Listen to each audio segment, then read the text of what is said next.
أعوذ بالله من الشيطان الرجيم بسم الله الرحمن الرحيم أعوذ بالله من الشيطان الرجيم بسم الله الرحمن الرحيم رضي الله تعالى سرمدا للذي أسس مركز الهدى آدم المريوم شيكا كاملا هبة من ربنا رب العلا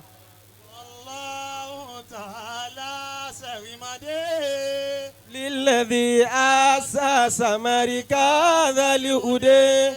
آدم المريوم شيكا كاملا هبة من ربنا رب العلا يا الله تعالى سرمدا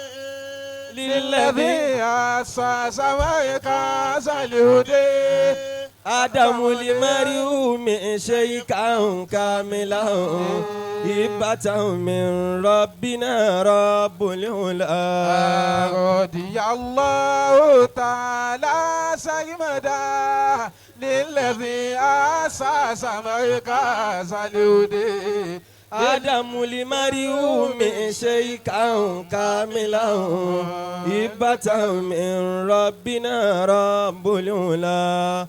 mo kí Ọlọ́run mo kí anabuwa Muhammad sallallahu alayhi wa sallam. mo kí kalẹ̀ àwọn àgbàlagbà mo kí bàbá wa àgbà kí wọ́n yanjú ní kalẹ̀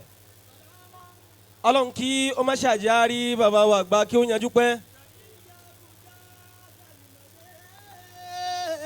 bàbá tó já sí pé iṣẹ́ ìyè náà lẹ́wáyé yín wá ṣe سلام تحيات زالمدا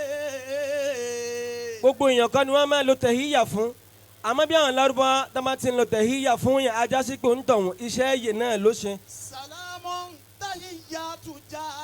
زالمدا mo kí bàbá wa àgbà kí ó yanjú ní kalẹ̀ Ọlọ́run má ṣàjárí bàbá pẹ́. لموت الكنوز وآذندا limu tilikunu nza wa adha nade bàbá wa àgbà ọlọ́kìn tí wọ́n ń jẹ́ ọmọ fún yín kándù kan ni wọ́n tó já sí pé kándù tó tóbi ni ibi tí mo wá ń lọ lónìí òun náà ni wípé bàbá wa ọlọ́kìn wọ́n tóbi bàbá wa ń sẹlibrétì ọmọ tí wọ́n bí tó já sí pé ọmọ tí wọ́n bí yẹn náà òun náà tóbi kì í ṣe gbogbo ẹni tó tóbi náà ní máa bí ọmọ tó tóbi láyé àpèjúwe tá a fi mọ̀ bẹ́ẹ̀ lọ́dọ̀ àwọn onílọ́jíìkì wọ́n ń pe kinní kan ní reasoning ní under logic èyí ò ní ń já sí wípé ìmọ̀mántì kìíní lọ́dọ̀ àwọn oníkéw reasoning yẹn wá pín sí méjì inductive reasoning ó wà deductive reasoning èyí ò náà wà tá bá ní inductive reasoning èyí ò ní ń já sí wípé láti ibi káàsù àmọ́ gbé káàsù lọ síbi àmù nígbà tá a ti ráǹfààní ń bẹ̀ deductive láti ibi àwámù àmọ́ lọ síbi káàsù ìdí tá a fi wọ́n kí bàbá ọlọ́kìn náà ni wípé iṣẹ́ tí wọ́n ṣe wọ́n gbé iṣẹ́ láti káàsù wọ́n wá sọ iṣẹ́ yẹn wọ́n sọ di àmù wọ́n sọ di ti gbogbo ayé tí ó mọ kí wọ́n àpèjúwe bẹ́ẹ̀ akíbàmá wa gbà bulbulul kadiriya Damallahu izzahu. akíbàmá wa gbà adùnmọ́ ọlọ́mọṣàjáre yín pẹ́ anabi zakariya àpèjúwe inductive reasoning ni ó ní unalika da'a zakariya rabbahu هنالك دعا زكريا ربه qala rabbi قال رب هب لي من لدنك ذرية طيبة innaka إنك سميع الدعاء فنادته الملائكة وهو قائم يصلي في المحراب أن الله يبشرك بيحيى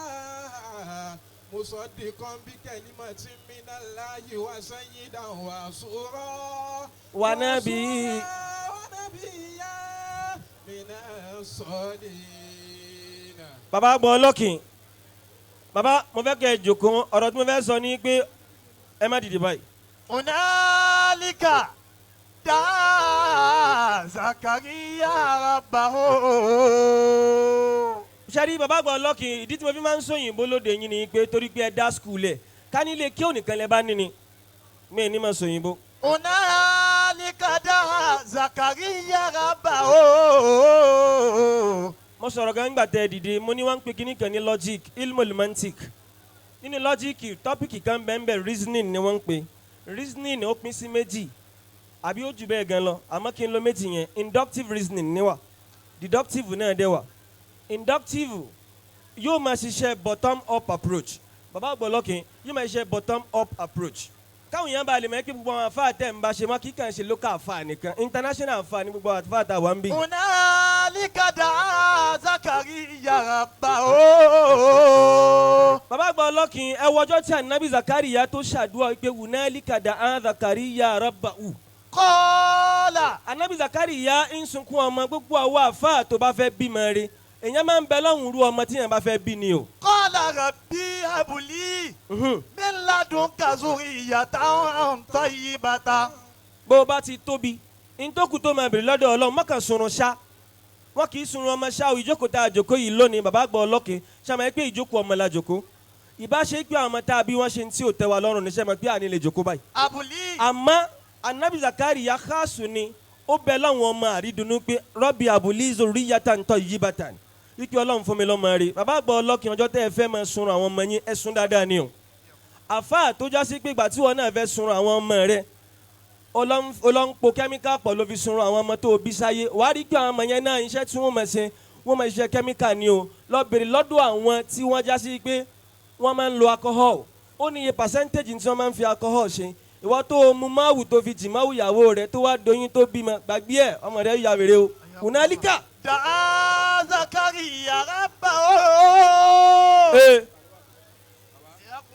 qala rabbi. qala rabbi habli min ladunka zurriyatan tayyibatan. innaka sami'ud du'a.